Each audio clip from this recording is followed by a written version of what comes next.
It's hard to know how to talk to kids about faith.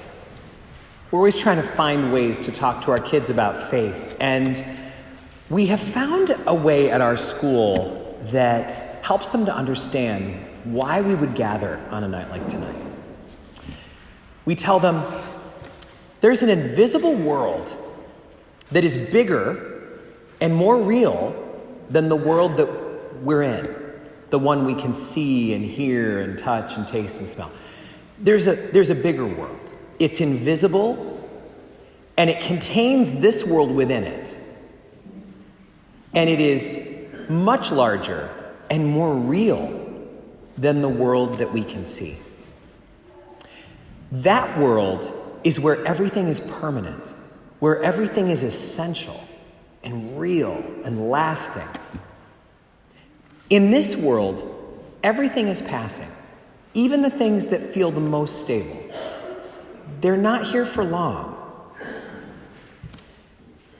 That world, that invisible world that we're talking about with those kids, we are citizens of that world.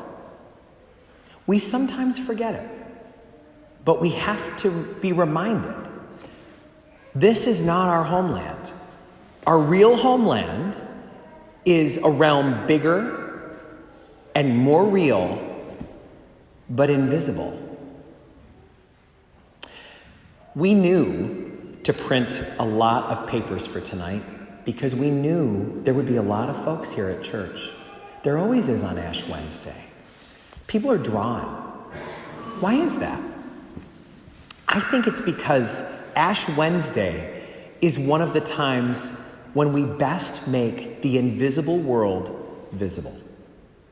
I think that's what Ash Wednesday is all about.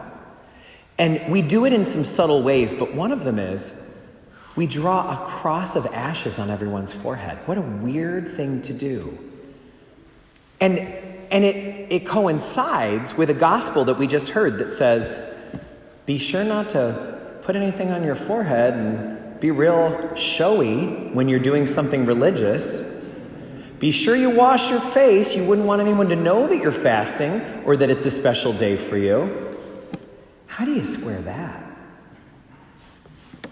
Ash Wednesday, we've come to realize, is not about what other people think about our ashes. Ash Wednesday is not meant to let other people see your ashes, although they will. Ash Wednesday is meant for you later tonight, maybe before you go to bed, maybe when you go to brush your teeth and you forget where you were earlier, and you look in the mirror and you go, whoa. We forget that we've got ashes on our forehead. The mark that reminds us, I'm from the invisible world. I have a passport from the invisible world. I'm just here for a journey. I'm here for a time. My time here is passing, but that's my true home. That's where I'm really from. And at some point later tonight, or maybe tomorrow when you wake up and you're brushing your teeth and you wonder, what's on my, oh, right. I'm not from this world. I'm from that world. I'm just passing through here. The thing about this world is that it places the force of gravity on all of us. All of us are weighed down by gravity. And gravity is something no one gets to escape. There's no cheat days. You don't get to take a vacation from it. But it also has a cumulative effect. The more years we have of gravity pulling on us, the more we can tell we've been pulled on. And Lent is a time to say, I can't pretend there's no gravity.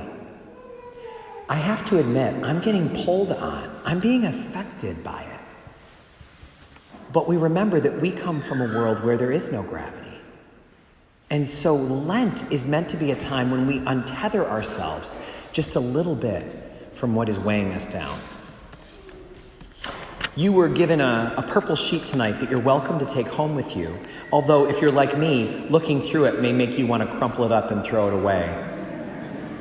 It's kind of a challenging reflection, isn't it?